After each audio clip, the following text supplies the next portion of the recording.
I'm Kevin O'Brien, the chair of the Center for Chinese Studies, and it's my great pleasure to welcome you to a very special event, an event that by definition only comes along every 50 years, the celebration of the 50th anniversary of CCS's founding.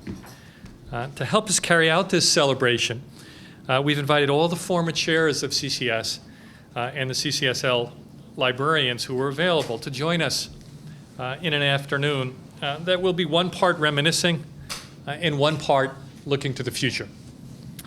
Most of you here know a lot about today's CCS. You're our audience and reliably sharp questioners for the 100+ events that the Center of Chinese Studies sponsors or co-sponsors every year. Some of you may not know, however, that CCS also provides fellowships to about 30 graduate students a year, and that we have 20 to 25 visiting scholars on hand at all times, as well as one postdoctoral fellow. At the same time, in recent years, CCS has become very closely interlocked with a major fundraising effort, the Berkeley China Initiative, which brings back memories of Bob Scalapino's successful effort in the 1970s to found and lead our parent organization, the Institute of East Asian Studies. So that's the familiar CCS of today. But from whence have we come? Well, these are the people who can tell us. In the more or less chronological order that they'll be speaking, we have first Bob Scalapino, Professor Emeritus of Political Science, who was here when CCS was founded in 1957, who will clue us in on the early years of CCS and the state of China studies at Berkeley in the 1950s and 60s. He also was the director of the Institute of East Asian Studies from its founding in 1978 until 1990. Next to him, we have C.P. Chun, the head librarian of the Center for Chinese Studies Library from 1968 to 1992. Next, we have Joyce Colgren, Professor Emerita in the Political Science Department at UC Davis and chair of CCS from 1983 to 88. Then David Keatley, Professor Emeritus of History and chair of CCS from 1988 to 1990. Then Annie Zhang, head librarian of CCSL from 1992 to 2004. Tom Gold, who teaches in the sociology department, is Associate Dean of International and Area Studies and was chair of CCS from 1990 to 94. Then we don't have Wenqin Ye yet. She's teaching from 2 to 4, so she'll be here in a few minutes. She's a professor of history and the current director of IEAS and chair of CCS from 1994 to 2000. Then also coming late, because I think he's teaching, is Liu Xin, who teaches in anthropology and was chair of CCS from 2000 to 2004. And finally, if there's a little bit of time left, I'll be speaking as we begin the discussion of the future of CCS. Before we get going, I'd also like to mention John Groschwitz and Eleanor Levine. I don't know if John's here, and Eleanor's in the corner, John is in the back. They're the hardworking staff and lifeblood of today's CCS. John and Eleanor, along with me, will be listening closely for all the traditions that we stewards of CCS need to maintain, and also new directions that we might pursue in the future. Second, I also want to take this special occasion to announce a major new donation that we've just received, which will give CCS its first named lecture series in perpetuity and 2 endowed graduate fellowships. This remarkably generous donation came from the family of Elvira Kwang Sien Lim. It was made possible through the hard work of our own John Groschwitz and Amanto Marcatulli in the development office. And it's the first of what we hope will be a string of similar gifts that will enable CCS to take on new tasks and to chart our way to an even more glorious future. Apologies for the whiff of Cultural Revolution style rhetoric, but we are a center of Chinese studies. I should also mention that the family of Ms. Lim has generously provided additional operating funds so that we can hold the first Lim lecture this year. And I invite all of you to attend that lecture, the presentation by Professor Nicholas de Cosmo of Princeton University on the rise of Manchu power in the early 1600s on October 14th, 4 to 6 p.m. right here. Now, if any of you are so moved or have been contemplating a gift to CCS of any size, please talk with me or John or Tom Gold, who is the head of the Berkeley China Initiative, for more information on where our needs lie. We also have a stack of brochures conveniently placed anywhere where you can find them on the BCI, and please take one if you're interested in learning about our goals. I'll close my introduction by warning the speakers that we're going to be working under conference, not lecture-style rules today. That means 5 or 6 minutes for your remarks, and a 2-minute warning hastily passed down the row when your time is about to end. I'm not going to follow the principle that one colleague of mine followed at a conference where he had a ticking clock in which went faster and faster as people were about to speak and led almost to apoplexy on the part of a number of speakers. But you will get a 2-minute warning, and this is something that's just a necessity brought on by having 9 speakers and an audience that I'm sure will want to share their memories and ideas for the future. So let's begin with Bob Scalapino and the early years of the Center of Chinese Studies and China Studies at Berkeley in the 1950s and 60s. Thank you, Kevin. I started teaching at Berkeley in the fall of 1949.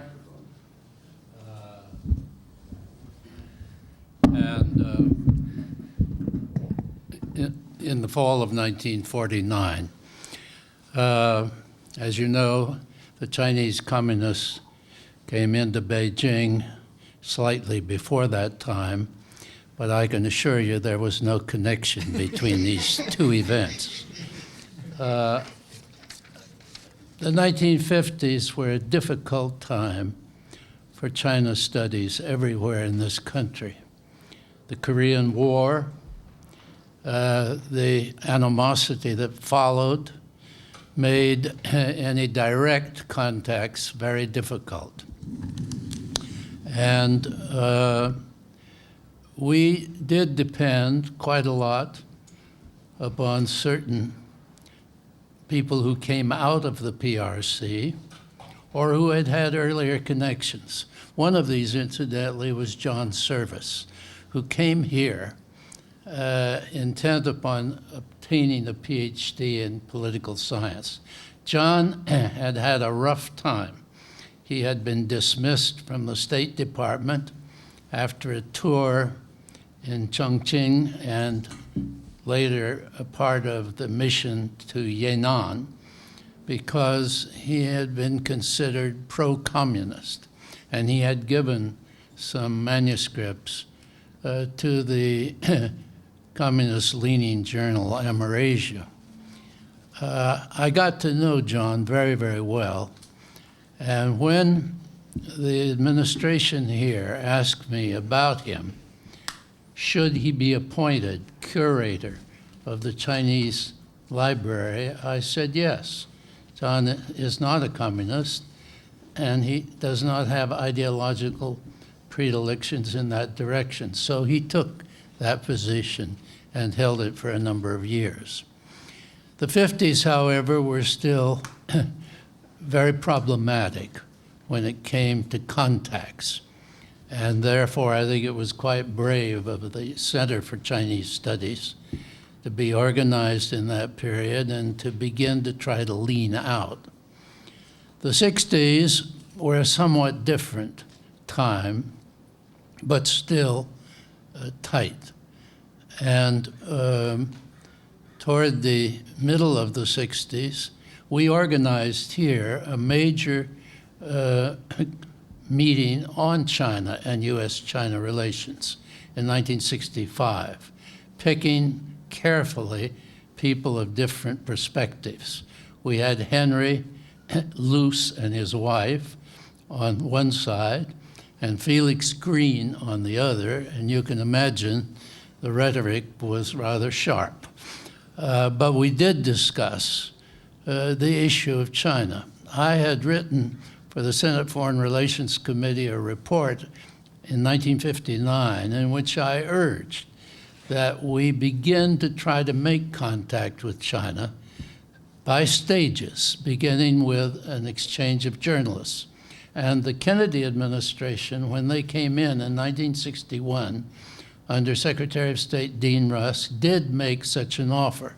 But the Chinese said, until the Taiwan issue is resolved, we cannot move forward.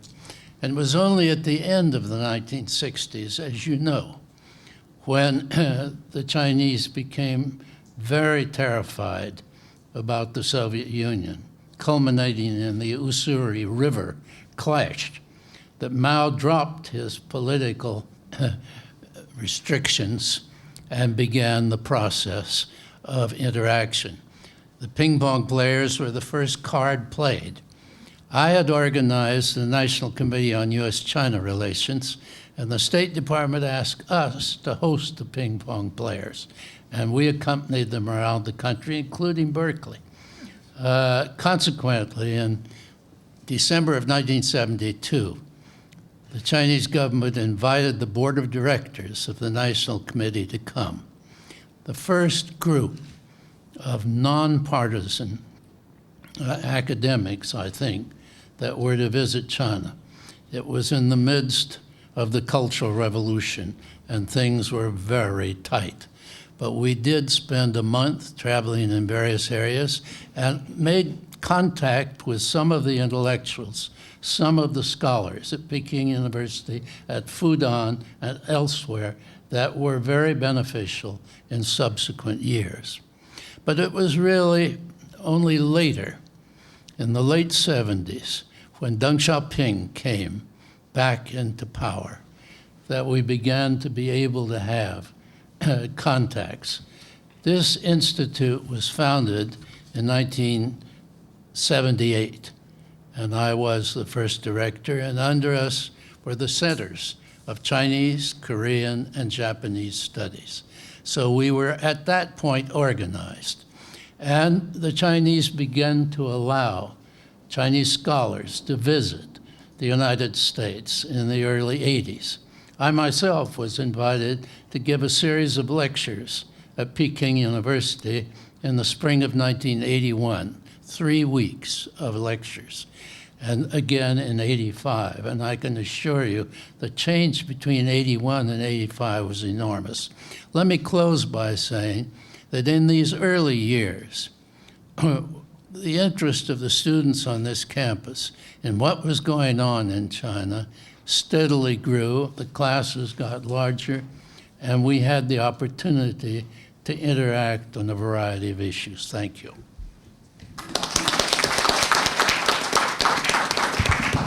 Thank you for that magisterial overview of 30 or 40 years of U.S.-Chinese relations in a few minutes. And I'd also like to tell you that Bob may not have said this, but this was, in a sense, a snippet of his memoirs, which he has been in the process of writing, which I've had the privilege to read. And I hope you'll all come back in a few years to see Bob do a book event,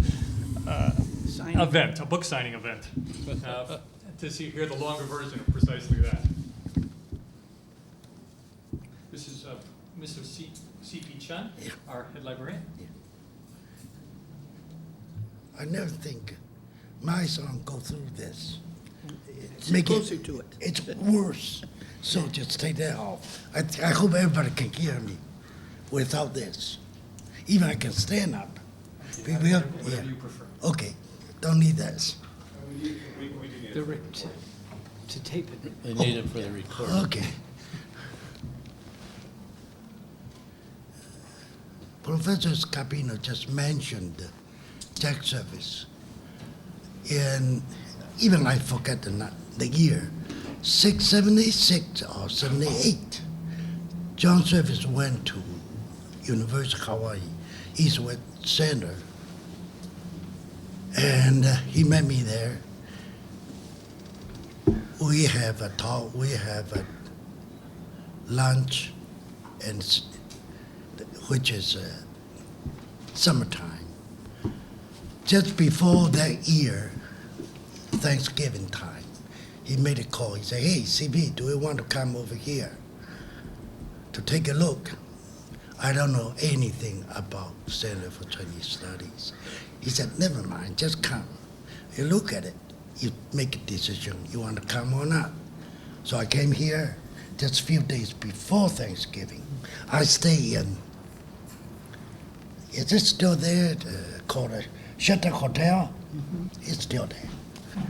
And, okay, Center, because Center moved several times for chairmen, if Center moved from here to there, they don't have to be busy. They can just, oh, my office over there. You just work it over there. But for library, you had to move all the books, how to pack it up, how to put the book in the box, and then you have to organize. If you mess up, you are in big trouble. How many library move? Give you a little bit background history. Anybody know the Constitution building in Charlotte? There's a Seas Candy downstairs. No longer there. I checked it a few days ago. Okay, we moved from there to Barrows Hall. Barrows Hall. Barrows Hall 72. Twinell, maybe? No, Barrels Hall, 12 Barrels Hall. 12 Barrow, not 72. Okay. Library 12. 64 Barrels Hall. Okay, so we moved to Barrows Hall. And then we moved to 6 floors for a while, a part of it. And then move it down to the basement. What time, I don't know. But 86. what I mean moving really is just moving. That's the background information. What else? Oh, I don't know what to say about the past. Well, I would say in 70s, Center is a very interesting place because at that time there's some free speech movement up in Sprague Hall, but we keep ourselves away, far away. Oh, today I just wonder, there's one person not here, official, at the time. Okay, so if we are talking about Center Library, when I came to Center Library has only a few thousand books. But now, library has pretty good collection on contemporary China. It is important. Before normalization between the two countries, library is important at the time because you don't have any kind of, you don't have much access to China. Oh, I have 2 minutes, so I'll give 2 minutes to Joyce. Thank you. Okay, that's it. Thank you. Thank you for inviting me. Thank you. Joyce Cargill, I'd like to remind everybody that the most important move of the library is coming in another month. So we're going to that enormous building up the hill that could probably not have even been imagined in C.P. Chun's time.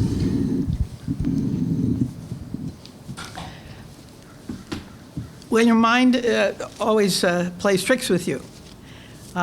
If you had asked me, where did we move to, I would have said Dwinell. And of course, it turns out, of course, to be Barrows, as they all point out.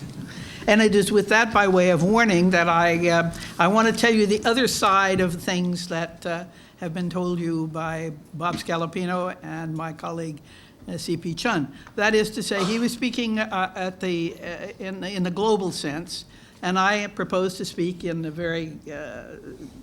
a rather childlike sense, let me put it that way. You may, if you have any grandchildren, you may know that there's a children's book about acorns, and you get the child to plant an acorn, and it will all grow into a huge tree in due course. And that's what I think happened in the Center for Chinese Studies, and I was involved in it in a different way than perhaps my colleagues here. First of all, the initial Center for Chinese Studies chair was not in the Chinese field. He was a specialist in labor productivity in the Soviet Union. And I would expect that at that time there was probably a good deal of political discussion about who should head this center. Bob makes reference to how difficult matters were at the time. Well, they played out in a university. Professor Galenson left Berkeley and went to Cornell and had a very distinguished professional career there, and was succeeded by Li Jiuming. Professor Li came in the early 60s. I had been an undergraduate at the university and had gotten a master's and had gone to Harvard for a doctorate. And I finished my exams and came home. And I'm of the generation that did not learn Chinese before we got into our specialty. There was one generation only like this. So here you are, advanced to candidacy and unable to speak the language. In any case, I, along with many others, received a grant from the Ford Foundation and studied Chinese on campus and found different ways of working in the School of Social Welfare, one thing and another. And then one day, a woman named Esther Morrison, who was also from Harvard, had come out here and worked with Professor Galenson. And when Galenson left, she also found a job teaching at Howard University in Washington, D.C. And she said, how would you like to come as a part administration, part researcher at the Center for Chinese Studies? And having a home in Berkeley and in due course a family in Berkeley, that's what I did. And as the years went by, there came a time, eventually the degree was granted, and I had an offer from Stanford to go and teach, and an offer from Davis, which among others Professor Scalapino helped facilitate. And lo and behold, I took the offer at Davis and became, among other things, a vice chair of the Center for Chinese Studies. And it's about that period I want to talk. I was the chair, to be sure, in 1983 to 88. But others can say things about that. I'll talk about those early years. The first thing is, Professor C.P. Chun has told you about the problem of moving. This center moved 3 times. We were there on Shattuck. You could see the tear gas out of the window when the protests were occurring on campus. And a Russian visitor was called by his wife one night to ask if he was all right because she'd seen on television that there was tear gas at Berkeley. The second move was to the basement of Barrows, which it provided space, God knows, but let me say, it was very hard to breathe, number one. And number two, if ever there was even the slight earthquake, it was extremely anxiety-provoking. Anyway, that's where we stayed and would have stayed, except that business administration wanted the space. And so they put us down here. This is a very pleasant place. It would be nice if the elevator worked more frequently. I want to say that when I forget now whether it was the Hungarian foreign minister or the Romanian foreign minister came here, the university brought a technician down here in case the elevator broke down when he was in it. He did not, and the technician went home. Now so number one characteristic has been a kind of movement here. And in fact, of course, as CP says, See's Candy has gone elsewhere. Secondly, the early stages of this center were devoted to teaching the language, and not only to people like myself, but in addition to all of the very sophisticated language training that was available in the department then called of Oriental Languages. What happened is that in the times that Bob Scalapino makes reference to, we started to have a whole literature from China, which was either simplified characters and or new terms that no one understood. And what happened at that time was that the university, or the Center for Chinese Studies with Ford money, hired and had some very distinguished folk who tutored students like myself and others here, produced textbooks, selected documents with glossaries for those 2 minutes. Well, so some of these points won't get told. In any case, that kind of teaching has now vanished. Now, if you look at the listings and the ability and the access to Chinese language training, one, it seems as all the young people have learned it in their preschool days. Secondly, if you haven't, you learn it in high school or middle school or somewhere before you ever come here. And language is taught and still overseen by the Department of East Asian Language and Culture, if I cite it properly. So that where before it was a limited commodity, it is now available in a much broader sense, overseen by the department and not nearly so much a product of the Center for Chinese Studies. The third part, of course, is research. And there, one of the advantages that came, and it came in my turn as chair, was to get the graduate division to promise that they would provide support in addition to commitments to students made here, so that the package to a student was not a 2-year one, but a 4-year one, whether it was finance or teaching in the department, the historian, the political scientist, and those going in that direction, those men and women would have a guarantee, and Berkeley could compete properly and effectively with the growing field of young men and women who were going to Harvard or Chicago or some other place. The early stages were much more controversial.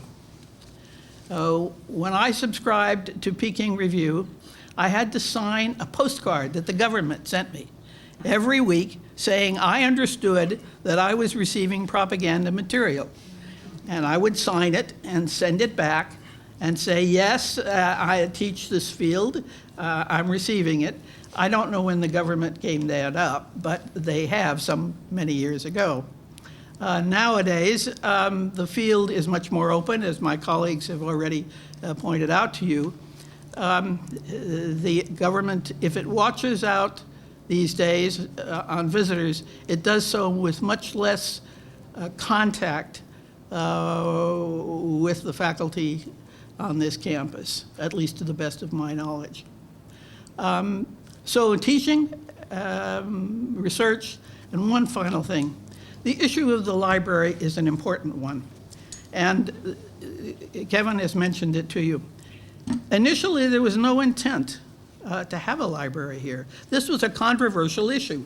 You don't put libraries and say, oh, well, we're going to start one today, without thinking about a long run.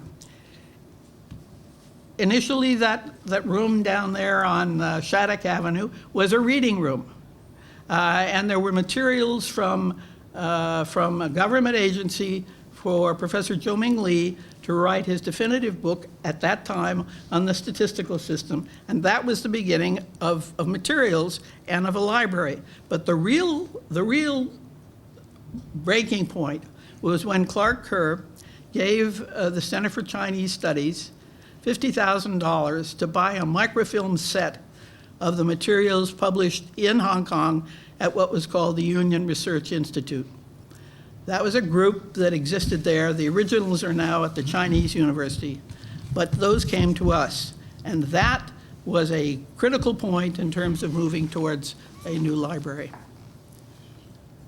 Now my colleagues beyond that will tell you other stories. Okay, now we'll turn to Professor David Keatley. I have a stroke. I'm not very verbal, and I'm not going to speak very long. But I wanted to say 2 quotes from my diary. On the 6th of September 1988, I had an EAL meeting with Scalapino. And then the 8th of September, I bought 7 bags of ice at the co-op and to Lowell picnic site and set up a picnic for the CCS, 50 people. So I'm very delighted to have served the center. Thank you very much.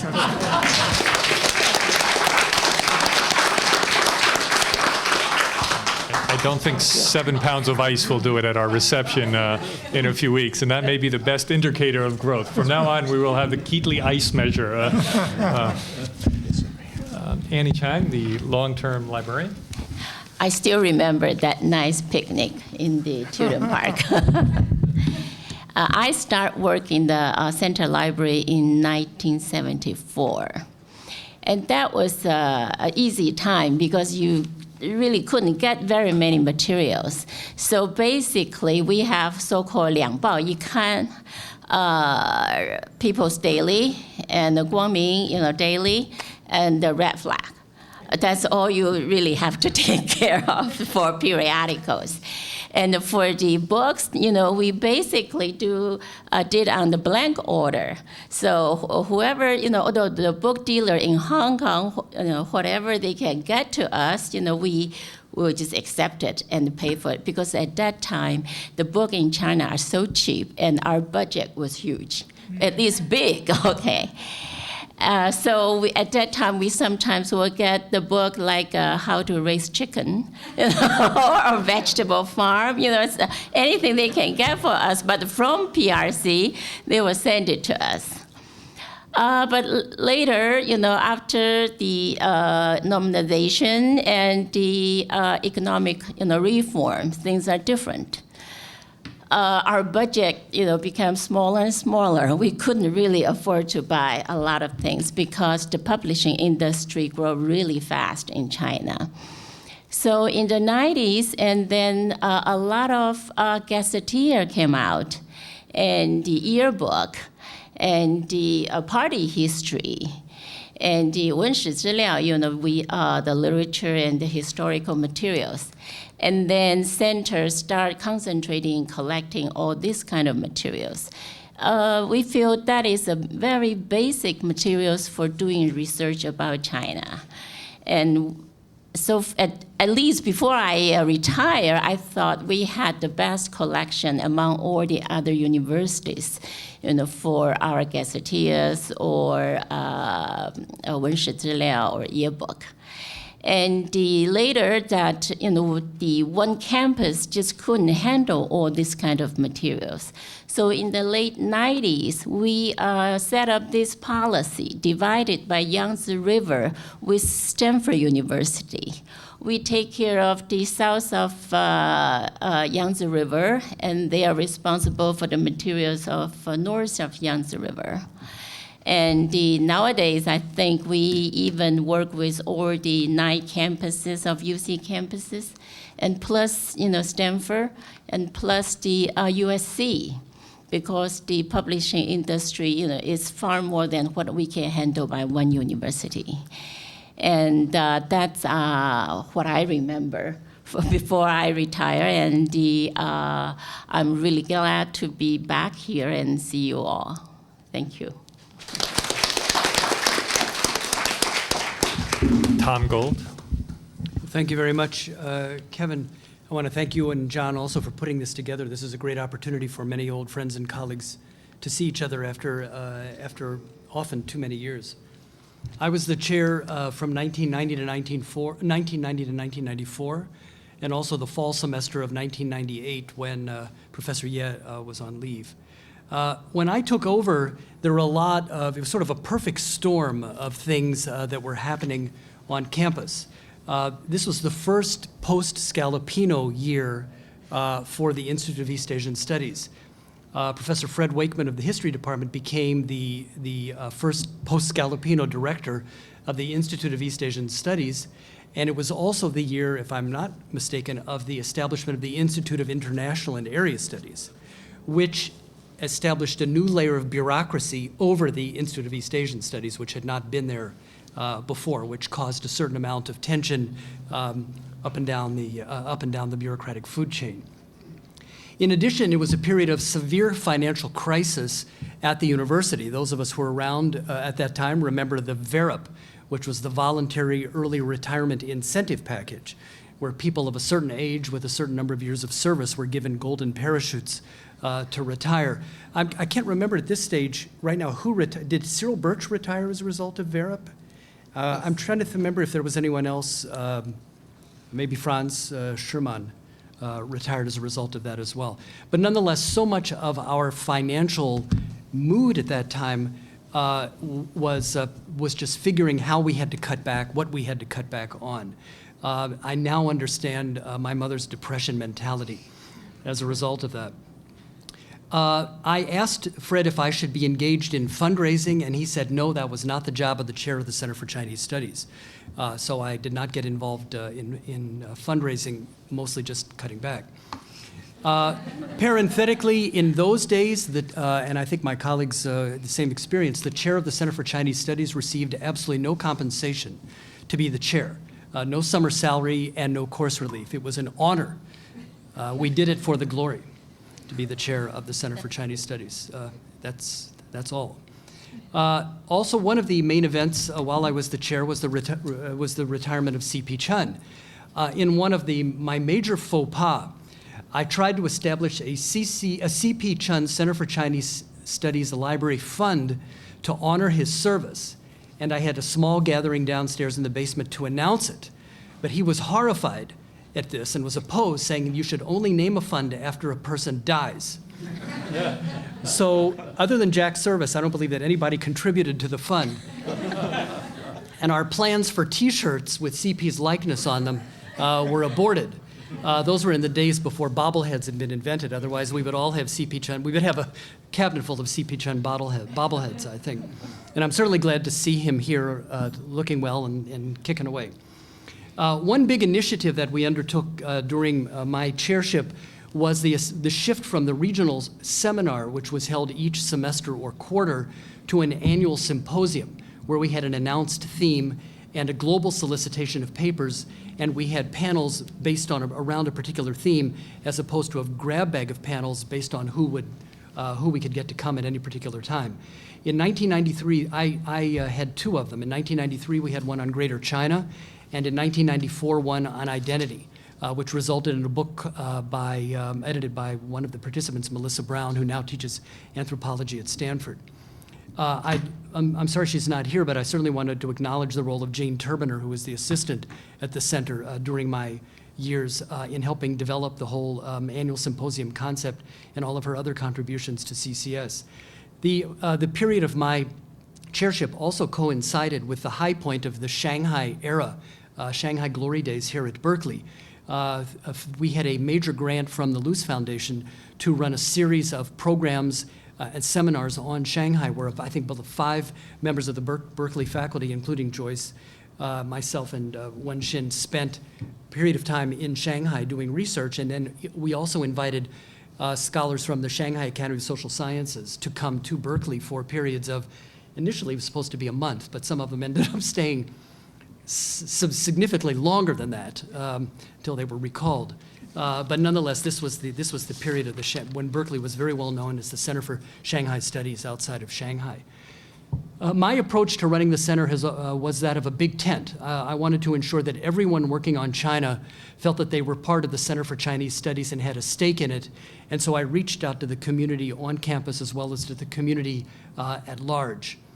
I also tried to ensure that there was more graduate and student involvement in the Center for Chinese Studies. Each year I would have a seminar where I would invite graduate students to do what now we would call a practice job talk for their colleagues and get used to presenting their own research. Another important aspect of my timing, which is what I'll close with, was Tiananmen. I took over the academic year after Tiananmen. I guess Jeff Riegel was my immediate predecessor during that period. And during my chairship, there was a major surge in requests from Chinese who were already abroad to affiliate with the Center for Chinese Studies as visiting scholars. And I okayed, I think, almost everyone that came to me, and virtually none of them involved financial support. They all somehow or another managed to find money. Most of them have stayed in the United States, and most of them, to my knowledge, are in business in Silicon Valley. I don't see any of them here today, but it would be wonderful if they would contribute to the Center for Chinese Studies as a show of gratitude towards our open arms at that very tough period of time.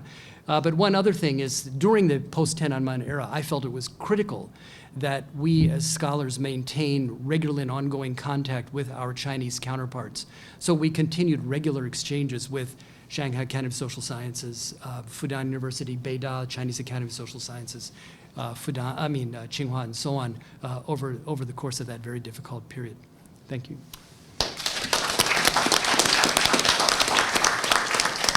Wen Chunye, Professor of History and current Director of the Institute of East Asian Studies. Well, when I became chair of the Center for Chinese Studies, I inherited a center that was already significantly restructured by my predecessor, Professor Gold. So in a way, as far as the Center for Chinese Studies was concerned, I continued on several directions which he had started. The first thing, of course, was to expand the intellectual horizon of the center itself and to move beyond the territorial confines of the People's Republic of China, to be inclusive of Taiwan, Hong Kong, and elsewhere, and eventually Chinese diaspora. In other words, Professor Gold's concept about Greater China.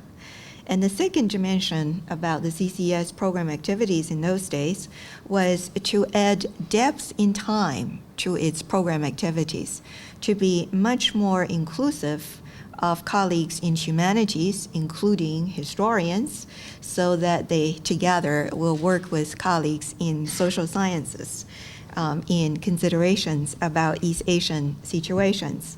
And the third dimension, of course, was to further integrate center activities involving faculty and visiting scholar research with graduate teaching, basically inviting as many as possible graduate researchers to take part in center workshops, activities, and whatnot.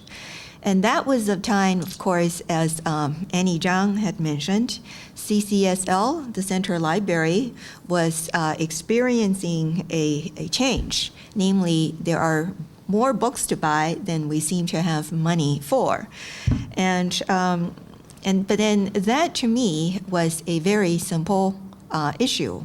Namely, if we were not exactly what expected to do very much fundraising as chairs of the center, and yet the center continues to expand its the reach and the depth and strengthen the infrastructure of its activities, then my philosophy was very simple. I keep on spending so long as these are well legitimized activities. Every dollar of that carefully documented, of course, and then all I had to do was to send it upstairs to Joan Cask, and who will then figure out what to do. As Professor O'Brien had teasingly phrased it on a different occasion, the Center for Chinese Studies in those days, on the budgetary front, was a solely owned subsidiary of the Institute of East Asian Studies. So as a subsidiary, I suppose one does have this advantage of spending as much as possible, knowing that the Institute, with its enormous endowment income, would always come to the center's rescue. I'm glad to hear that that's what I should be doing now with the current director.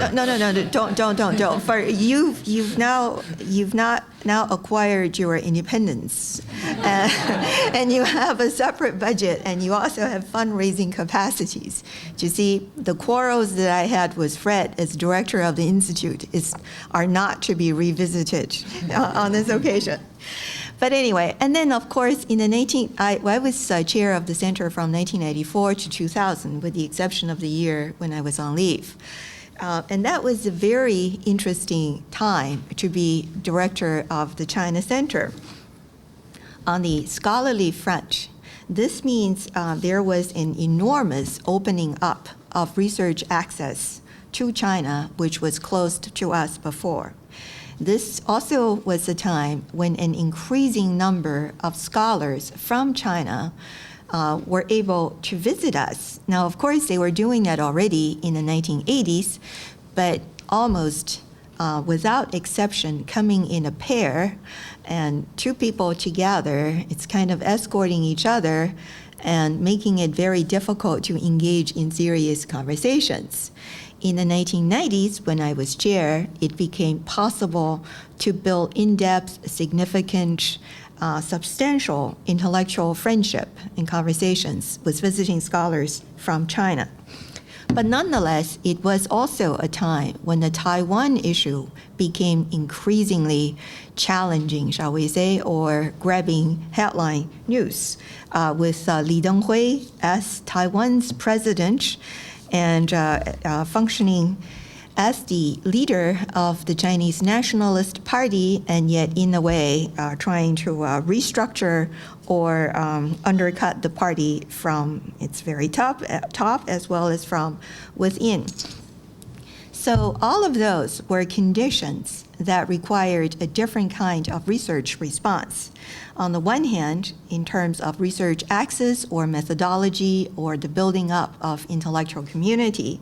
On the other hand, in terms of expanding or reconceptualizing the kind of intellectual agenda that Berkeley might wish to articulate on behalf of the China faculty on this campus. Now, of course, 50 years of China studies at Berkeley, that in itself is a topic that's worthy of yet another whole conference, so I won't try to go that direction. All I would like to do is simply to mention maybe the example of three conferences or three activities that we did in the second half of the 1990s that seem interesting. The first one, of course, was the continuation of the Shanghai research funded by the Luz Foundation that Professor Gold started and we carried on. In addition to the Luz Foundation, we later on were able to bundle to it of major gifts from other foundations, including the Jiang Jingguo Foundation, the Berkeley Friends Fund, and so forth. So it became not just a project on the urban history of Shanghai, but also branched off to methodological questions about visual culture centered in Shanghai and Shanghai's connection with the rest of modern China. The second project that was of interest to me was that I believe it was my very first year as a semester as chair of the Center for Chinese Studies. We co-organized with the Academia Sinica's Institute of Modern History a conference that took place on the on-site at the Academia Sinica in Nangang. And the topic of discussion was cultural identity and national formation in the Chinese context. That was the very first time. This was a conference that received a lot of press coverage. This was the first time that the whole issue of Taiwan's national identity was broached in the context of a discussion of statehood or sovereignty. Now, I don't have to elaborate on the ramifications of that, but that was 1994. And the third thing that I remember was interesting for us to do was that also here at the Center for Chinese Studies, we organized a major international conference that brought together researchers and archivists in the China historical field from three places. Of course, American scholars as well as archivists, including from the National Archives, from the Library of Congress, from the Michigan Project on the Vatican Papers, from the Hoover Institutions, etc. And then also a second batch of archivists, mainly from China, and the third batch of archivists from Taiwan, to discuss both the possibilities of better communication among these archivists, that is, especially across the Taiwan Strait.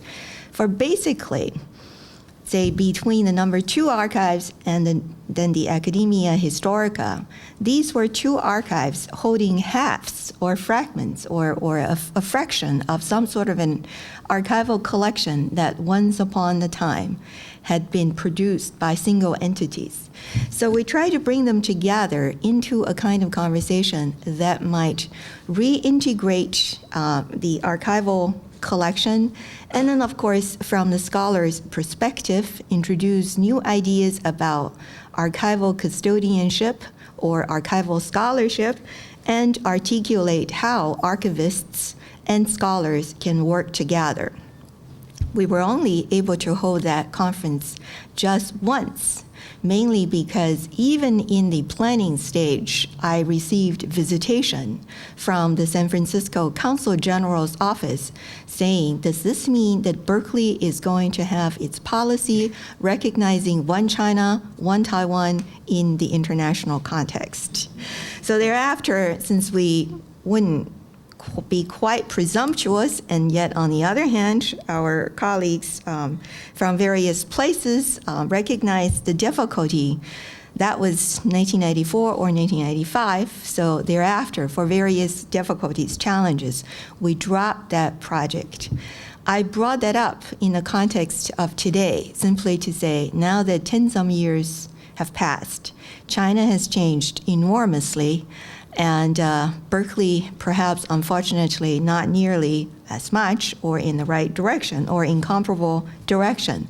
But nonetheless, perhaps circumstances would be such that it might again be possible for us to revive that set of conversation. And in closing, I only want to make a very brief tribute. Namely, of course, in those days, I had Annie's support as the head of the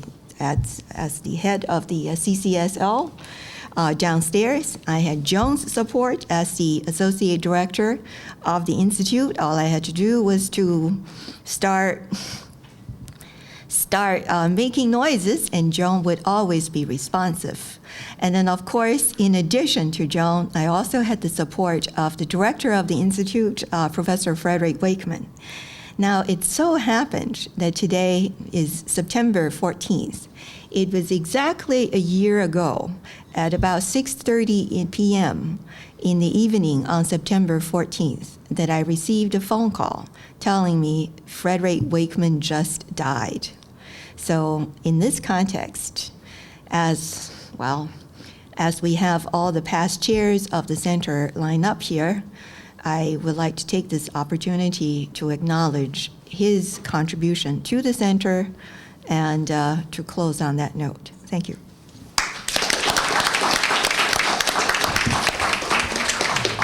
Liu Xin, Associate Professor of Anthropology. Actually, I want to say the same thing to acknowledge when I took over the center, which was from 2000 to 2004. Can I take this off? And I really feel that was really a sort of very good time for the center and took over from very good hands. And also I had June Kask, Annie Zhang in the library, associate director, very supportive of the work. And also I have Zhang, who actually came on with me for the center, and he has been excellent assistant to myself, and I hope he's actually doing a good job now. And so in that sense, I expected to do something more sort of, administratively strenuous work, but actually was not so difficult. But the point I want to make here is actually related to what already suggested in Tom and Yewenxin's saying. Because I took over from 2000, and from this moment onwards, I think the Center for Chinese Studies would have to face a very different kind of scholarship and intellectual conversation, because China has become something totally different. And this time, one of the things, specifically speaking, one of the things is that there were so many scholars who wanted to come to Berkeley or to come to the United States, of course, Berkeley is one of the top choices for them. And many of them actually didn't come from the conventional social science or sort of Center for Chinese Study type of scholars. They came from economics, for instance. Many of them from bank, from government offices. That's actually the thing that I began to see in these 4 years. More and more students even in Bank of China or something, they could actually get fund now. They pay themselves. They could even pay some for us to come here. That really administratively or sort of in terms of the function of the center, I see really a decisive turning point. Call it globalization or not, call it whatever things we want to call it. One of the things I want to say here is that I feel, the political question, which actually started the institutionalization of the center, became less significant. Really, this economic and technological problem became monstrous. How can I handle this? What is actually the line we must draw? What kind of scholarship we sponsor? What kind of intellectual function we see the center should play? That actually became really, even if I try to push it away, but from the time when I served as the chair for the center, it became really a troubling question. A lot of people now coming, here, they are not really studying China. They try to come to learn economics, macroeconomics. Many of them came to study, with Professor Qian Yingyi or something, or some Nobel Prize winners in the economics department. They want to learn really the proper, Western, science. So this is actually probably the only point I want to make. It's really not really back looking, although we are talking about 50 years. But I'm thinking about next 50 years. What are we going to do? What is actually the place of Berkeley's Center for Chinese Studies? What kind of function are we going to assign to us as being different from other, such centers? This is actually the things that I don't really have a solution, certainly now. I don't even have a tentative answer to it. But I certainly feel, these days when I talk to some people, visiting scholars, even when I was in the chair's office, I couldn't even tell whether I should call them China scholars or not. They have this universal mind, bigger than Hegel. So they think about macroeconomics as really a world discipline. So in that kind of transition, in this kind of from the political to the economic and technological transition, I'm really posing this question. We should, use probably memory as a tool to think about the future. Thank you.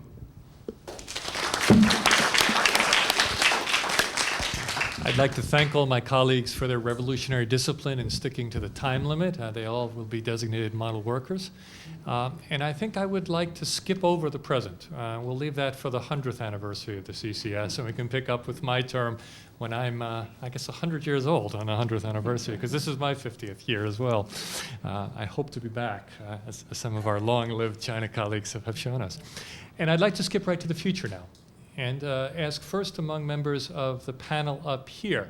We've had a chance here to think about the past and where we've come from, and Liu Xin has now left us with a charge to think about the future and where we're going. And I'd like any of you up here who have any thoughts about what we might be doing in the future, starting tomorrow, to share them with us. And then we'll open up to the audience both for their memories of the past and their suggestions for the future too, because you are a very important part of the Center of Chinese Studies as well.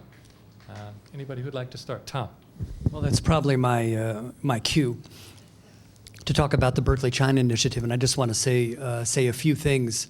This is a project that I have been directing with the very close cooperation of Director Ye and Chair O'Brien, headquartered at the Institute of International and Area Studies, where I am serving as Associate Dean, in order to push China studies at Berkeley to a new level, to a level that it has not achieved before.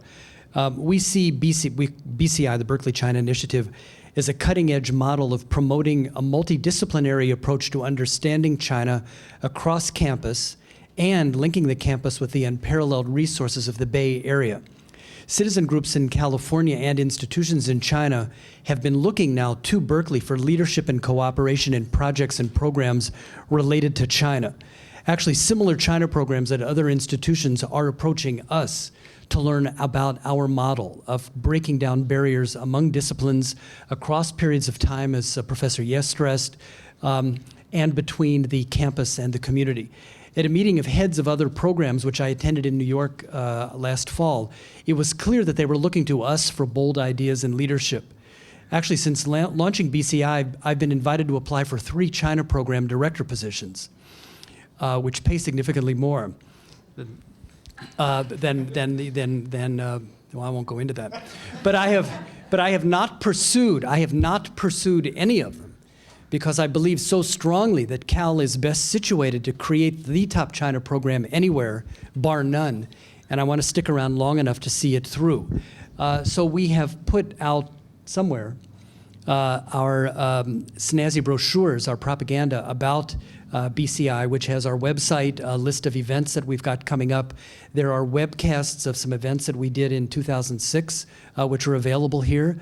In addition, I have the business card, the Mingpian of Dr. Kaya Zert, who is the Associate Dean for Development of the Institute of International and Area Studies. Oh, she's still there. Who is happy to talk to anyone who wants to explore ideas. I'm the Assistant Dean at the Division of International and Area Division of International, what did I say? Happy to talk Yeah. to anyone who's interested in helping to support the Center for Chinese Studies, which is greatly expanding its program. Right, and I wanted to draw everyone's attention to a special program that was begun by the Chancellor last year? This last spring, in order to match gifts from students, faculty, and staff at Cal, current or past or present, which are targeted to graduate student support, which is an area where certainly the graduate students in the room are aware that Berkeley is in many ways not competitive or seriously deficient in comparison with other competitor universities. And as Kevin mentioned, the gift that he and John were able to they have just received is from someone who was an employee of the university, and which enables it to be matched. So any gifts up to $250,000 are matched 1-to-1 by the Chancellor for the support of graduate students.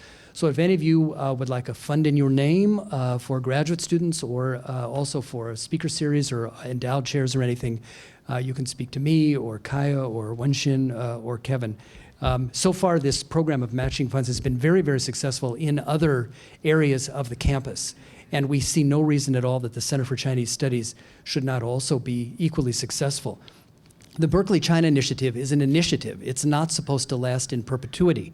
Our main goal is to raise significant funds for the Center for Chinese Studies and thereby put ourselves out of business. And I encourage you very, very much to join us in that effort. Thank you for listening.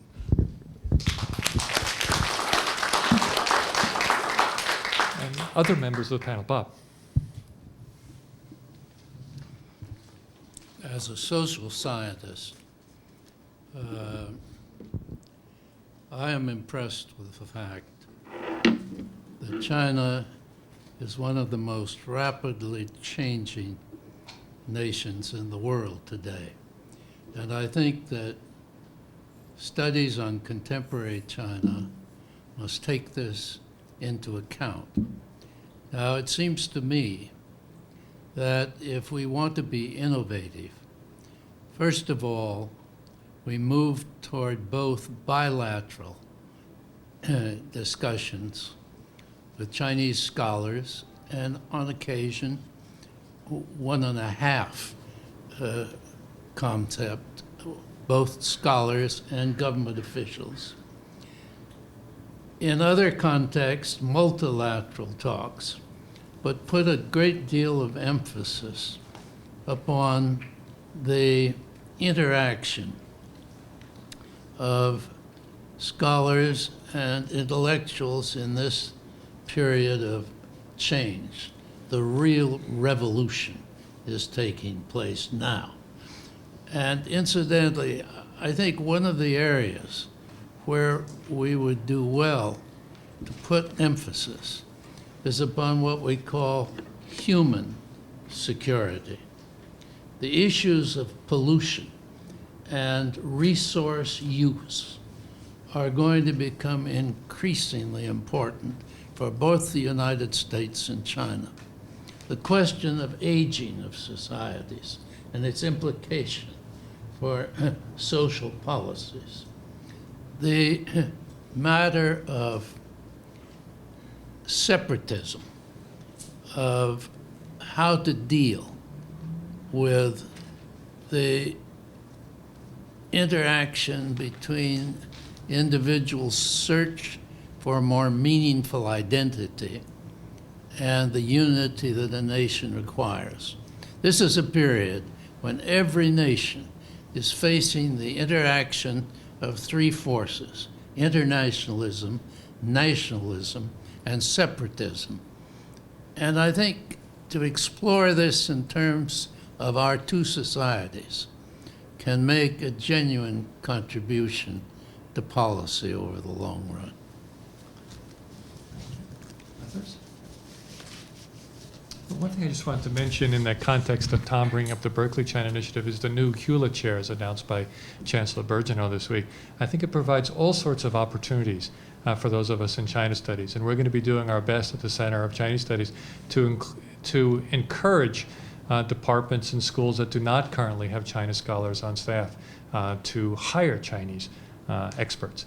And I think of areas like Chinese film, Chinese law, Chinese business, the history of science in China. There are many, many areas in which we do not currently have China scholars. But as the China field becomes so much larger and comes to encompass people, Bob reminded me of Chinese energy and Chinese environmental studies. We have substantial strength on this campus to begin with, but we often don't have a designated person who's working on it, who has the Chinese background, the Chinese language background.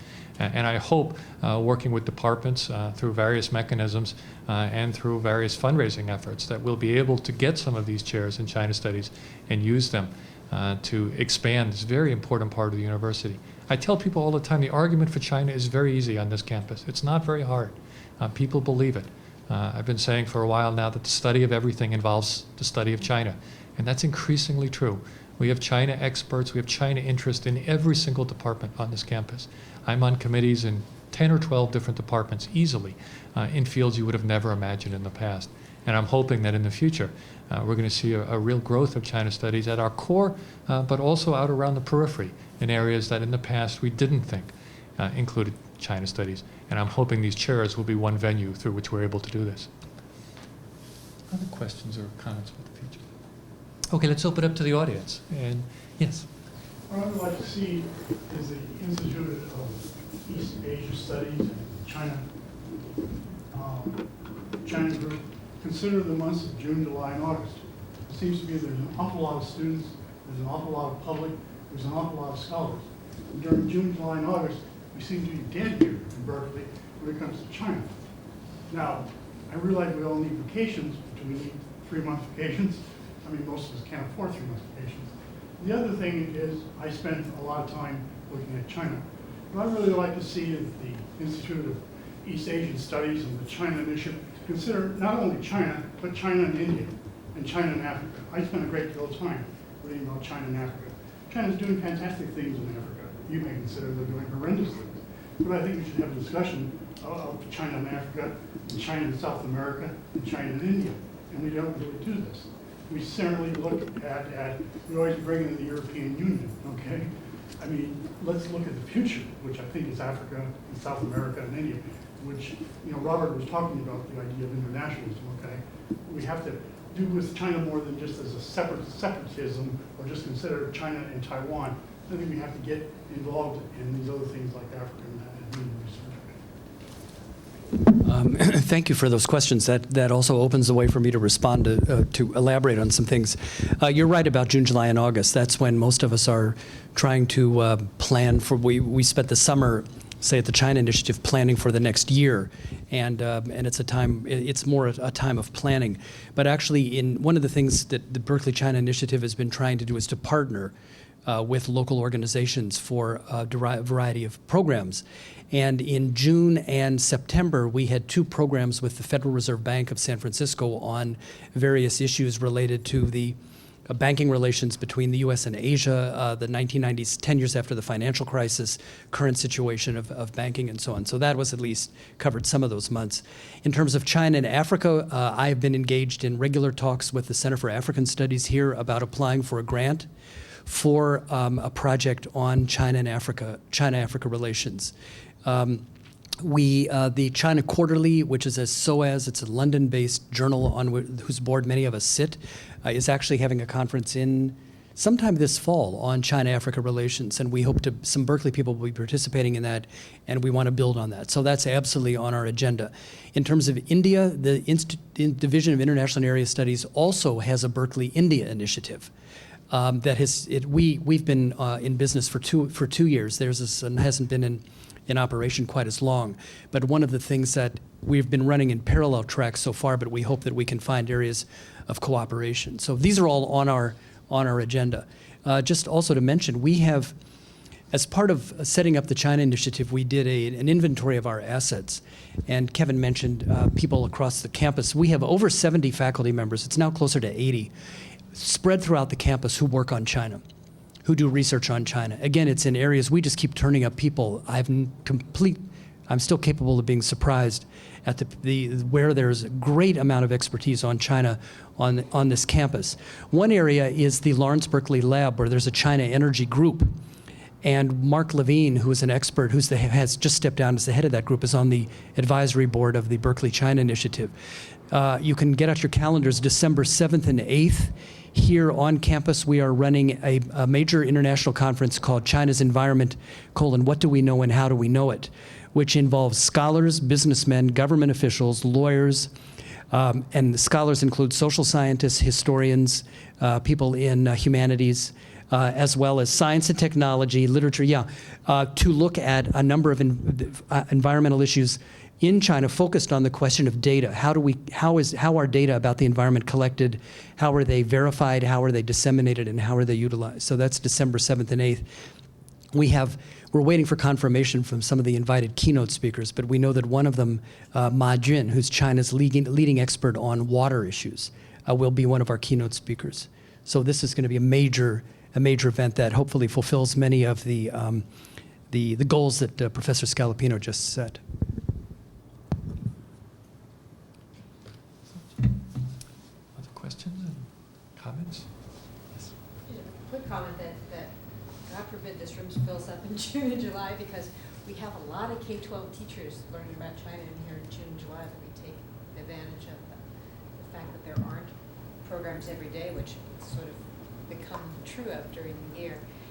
There are the National Consortium for Teaching About Asia takes place here, and we had an environmental workshop for teachers in 1 week and another one on the cities. So we have tons of, actually, it's pretty busy here in the summer, even though it seems like you don't have it on the Center for Chinese Studies lecture list. If I may. Your question about China in the world, I think that's something we're working on. Berkeley is particularly well suited to address this, because this is a place where we are not siloed in individual departments.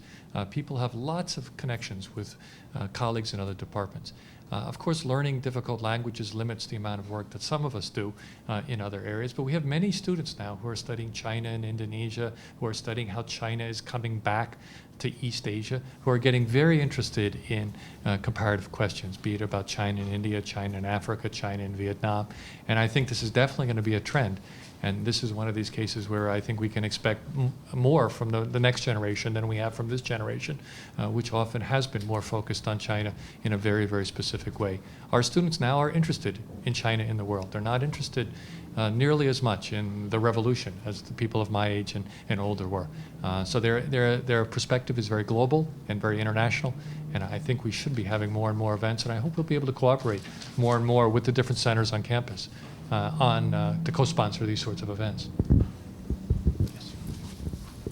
If I may expand on it as well, namely that under the Institute of East Asian Studies, the Center for Chinese Studies is considered, it's a designated national resource center by the Department of Education for the learning and study of China, which means that we do have an outreach mission or commitment to the people of California. Hence, we use a lot of activities that we do here in the summer are exactly activities of that sort in partnership with the community. And then also, of course, among the very many projects when it comes to China or Chinese language, summer is exactly the time. We work with high school teachers. We work with secondary school administrators and so forth on all these initiatives and fronts.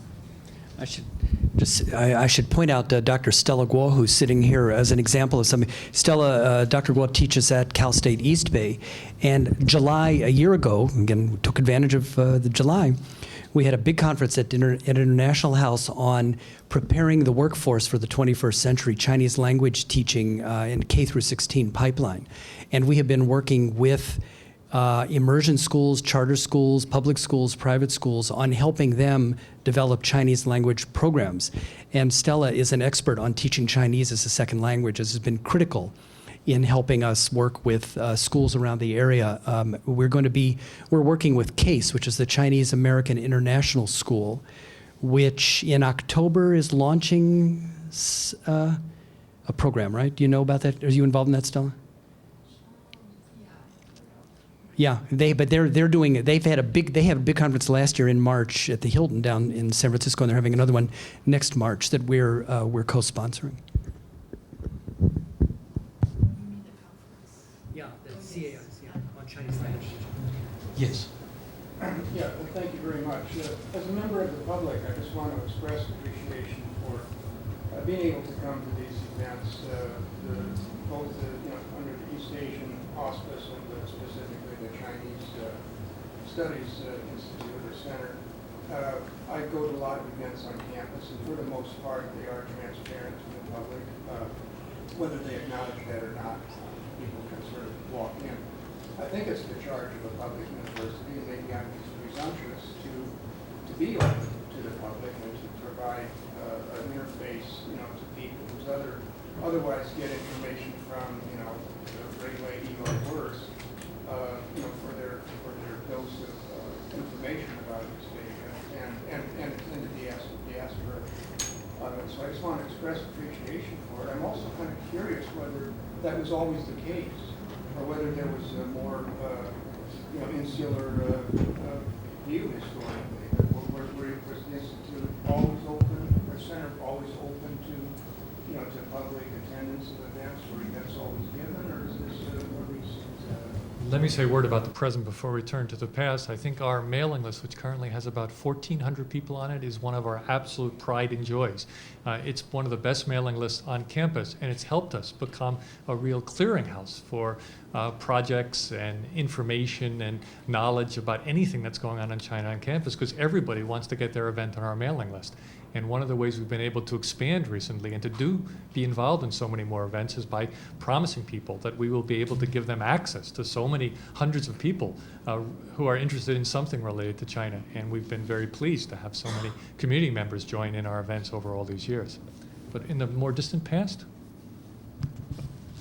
Well, no one is more distant than I. I think we always left the door open to public participation in many of our programs. Not all, some were exclusive, primarily because they were very detailed and very specific.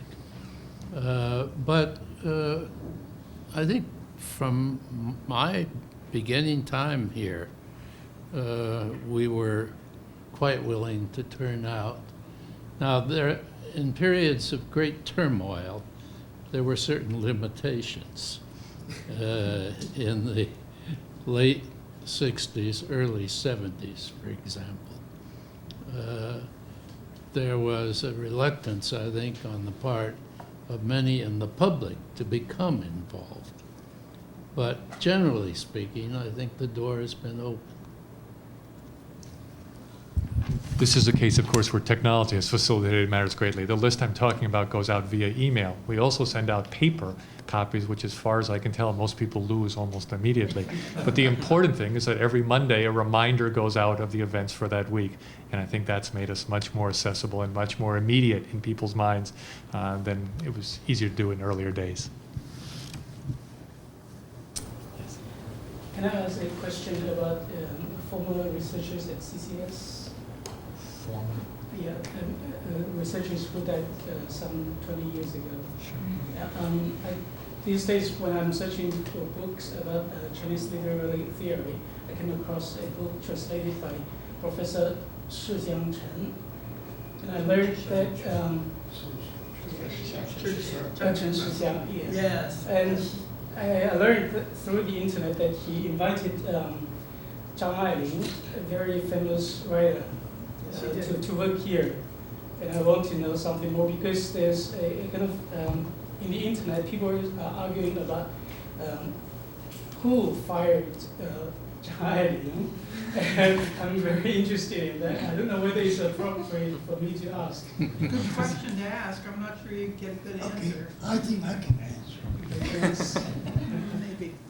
When Zhang Ailing walked here, she refused to meet Chen Shixiang because she said, I don't want to see you. Reason, no. No, I don't. I think there was another problem. I'm not sure at this point the name and the issue he's raising is at least 30, 35 years ago. So more than that. all right. So you don't want to be sure of what we say in terms of time. The problem was that she held a particular kind of appointment. There is a series of appointments that match the faculty appointments. So you could be an assistant research political scientist or assistant research, and you are appointed for 11 months, or you're appointed for a year, but you have a vacation for 11. You have a vacation for 1 month, and you work for 11. And that project was part of the Center for Chinese Studies. The person who was responsible for it was Professor Chen Shixiang. And you couldn't very well be the person who was employed on that project and refuse to meet him. I mean, that was one of the difficulties, and the issue of renewal on that particular problem was a serious one. So it didn't work out. Along the same lines, in a more generic sense, we have started up recently an artist in residence program, and we had our first artist here last year for several months. He was one of these people who writes 63-part historical dramas on Chinese television, and I was hoping we could get in for 1% of the residuals at some point down the road. But he's been here, and we're hoping to invite more artists here and to bring in people who can draw a different kind of crowd than than academic speakers of the sort that we often invite. We've also had a Quan Chi Opera came through last year, many of you know about, and we ran a conference around it, and also prior to that, a demonstration of Quan Chi Opera and a makeup display in which people were made up, and we had about 150 people in this room. I was afraid the fire marshal was going to come and take me away in handcuffs. And these people were a mixture of teenagers from San Francisco and Oakland, and mostly 60-something Chinese women from San Francisco, who are often not the kind of people who have come over here. So we're always looking for new ways to draw in different sorts of people who will draw in a wide variety of people. One other thing that hasn't come up too much that I'd be curious to hear about, we're down to one postdoc currently, largely for financial reasons. What's one person that we pay for to come for a full year? And I know in the past there were at least two. And there was a period in the 1980s and 90s, it seemed that everybody who was anybody had been a postdoc at Berkeley. And is it true that there were two, or were there, for most of the 80s and 90s? Four. There was a time we had. Four, yeah. But you run into people anywhere, and it seems like all were postdocs at Berkeley at one point. And right now, we're not quite in a position that we can aim that high. One year, we had 107 applicants for one person who got it. That's very competitive. Other questions? This is your chance to put anything on the agenda for the next 50 years. The grad students who I see always have something to suggest. This is your chance. As I said, fellowships are a large part of what we do. We also run a lot of events, and we're particularly active lately in co-sponsoring, getting involved with other units on campus who, under their own auspices, are bringing in China people. We also support a lot of conferences currently, particularly faculty inspired ones, but also ones that sometimes are suggested by visiting scholars or by graduate students. We'd like to be as open as we can to all our different constituencies on campus.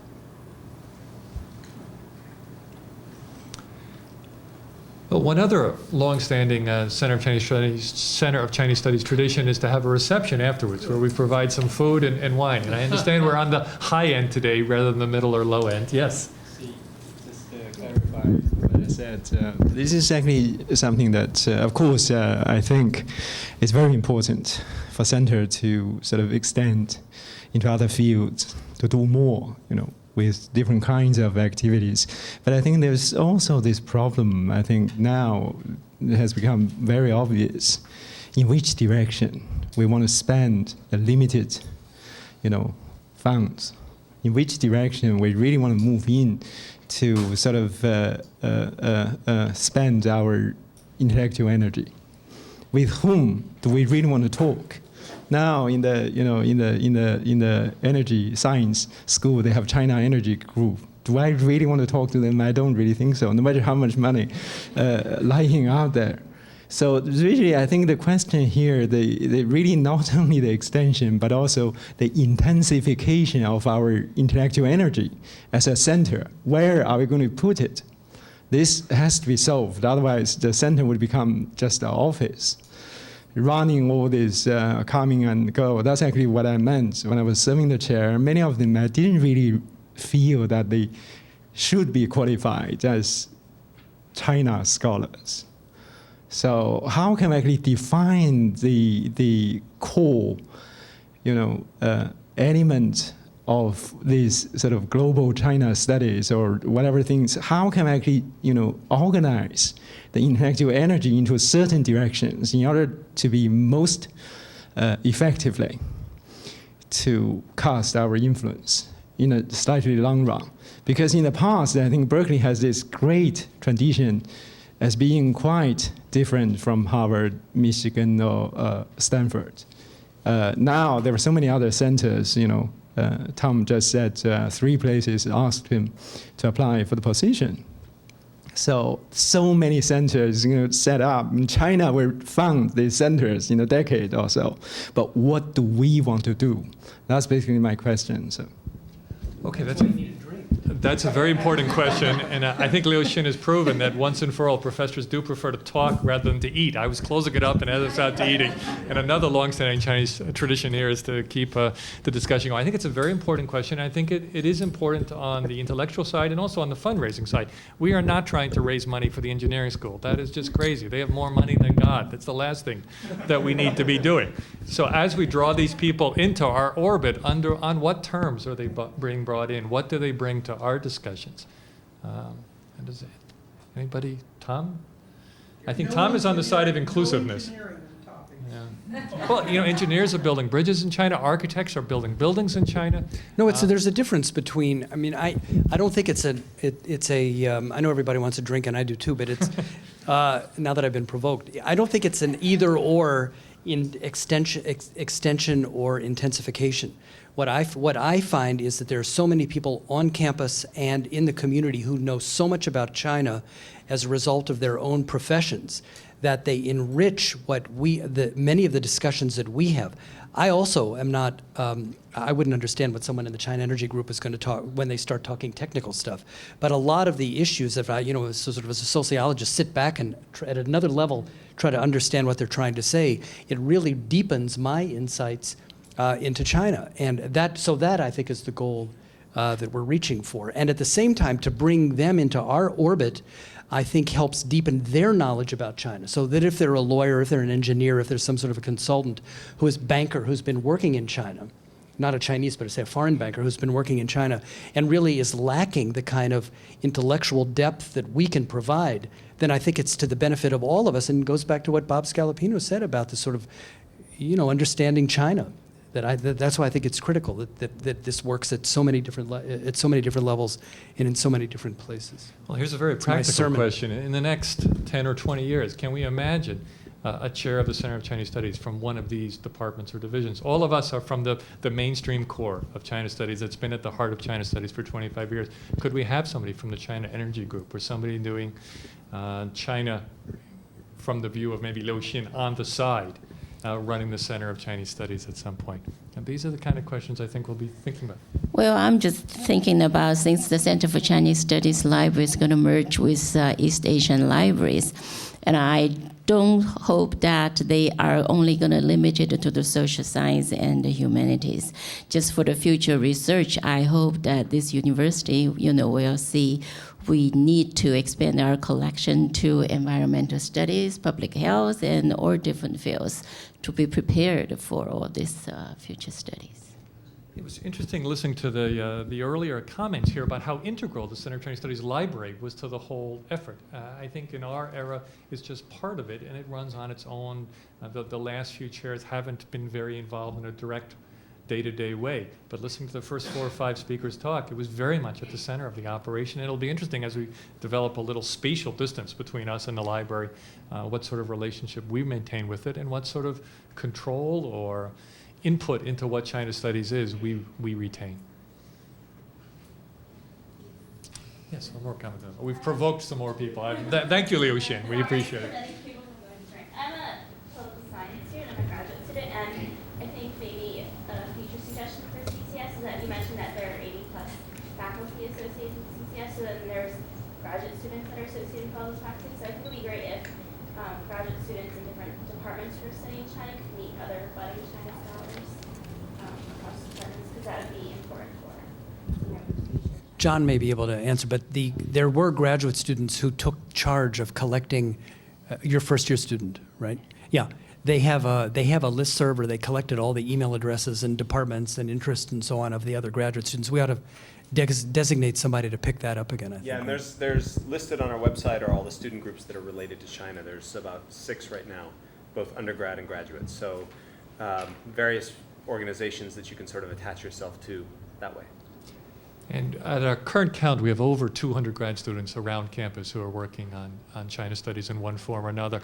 And one venue that I think has been fairly successful in drawing different graduate students from different departments together is we've been having once or twice a semester, we've been inviting a speaker to stay over from their Friday night talk to stay for Saturday morning and to give a very open, freewheeling seminar on what I call how I learned what I learned. And we've had a number of these in a number of different fields, and we encourage faculty in any department to suggest that one speaker would be particularly good for this. And we bring in people who use every kind of methodology, and often methodologies that cut across fields. And I think these have been relatively successful events. There have been a few times we've had to drag the faculty member away from lunch and force him onto BART to get on an airplane because he was so engaged in speaking with our graduate students. And I hope we'll be continuing these, and we'll be trying to do usually one or two a semester. It's also had a very strong response from the faculty who've done it. I think it's left them with a very positive taste in their mouth about Berkeley and just how avid and eager and able our graduate students are.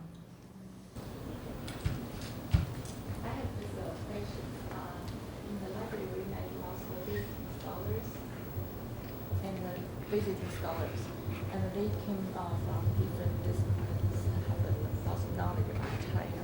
But I don't hear from them much. And of course, I feel them if talking in a brown bag, like eventually. But I feel I can hear more because lots of them are here around and they have a very expertise. So I want to know the center, how do we arrange talk for the visiting scholars? Well, Eleanor can tell us about it as well because she runs our visiting scholar program. But each of the visiting scholars, when they come, I now meet them and talk with them about what they'll be doing over the year. And they're mostly surprised to find out they can do whatever they want. They're here to do their research. Many of them think they've come to work on my research team, which would be odd for somebody in comparative literature with a political scientist, but I've seen them try to make it fit. So they're here to do their own work, but I always encourage them to give a talk and to just contact John at any time, even just a few weeks ahead of time, to give a talk. They can give talks in English. I also encourage them to give talks in Chinese if their English is not quite up to the level they need to be. We don't require it.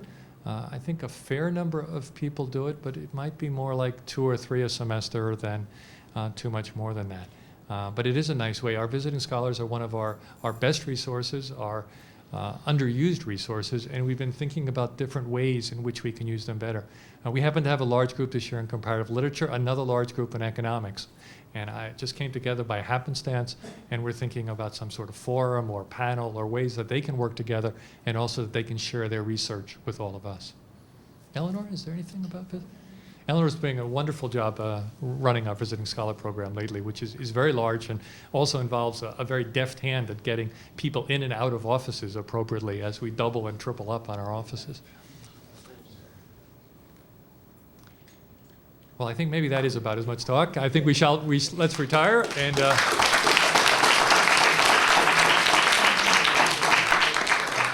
I thank you all for coming, and I'm quite sure I'll see you all in something less than another 50 years.